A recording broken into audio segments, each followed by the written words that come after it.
आणि वसई विरारमध्ये सुद्धा मतदान केंद्रावरती ईव्हीएम मशीन बंद पडलेलं आहे। मशीन बंद असल्यानं नागरिकांना प्रचंड मनस्ताप झालाय। गेल्या अर्ध्या तासापासून मशीन बंद असल्यानं प्रचंड गोंधळ झालाय। अर्ध्या तासापासून मतदार मतदान केंद्रावरती ताटकळत उभे आहेत।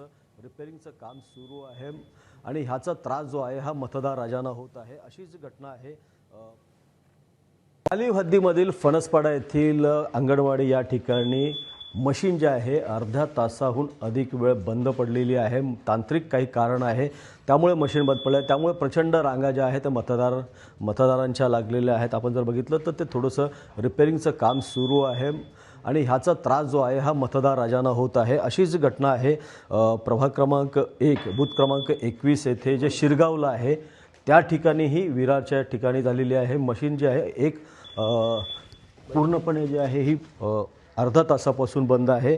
उमेदवार आपल्या सोबत आहेत। काय सांगाल किती तासापासून बंद आहे आणि काय त्रास होतोय? ॲक्च्युली या मशीन्स आहेत यांचे बटनही प्रेस होत नाही आहेत। प्रत्येक ठिकाणी बटन प्रेस होत नाही आहेत आणि आता ही प्रभाग क्रमांक 19 मधली बूथ क्रमांक 1 वालीव फणसपाडा येथील एबीपी माझा, उघडा डोळे बघा नीट।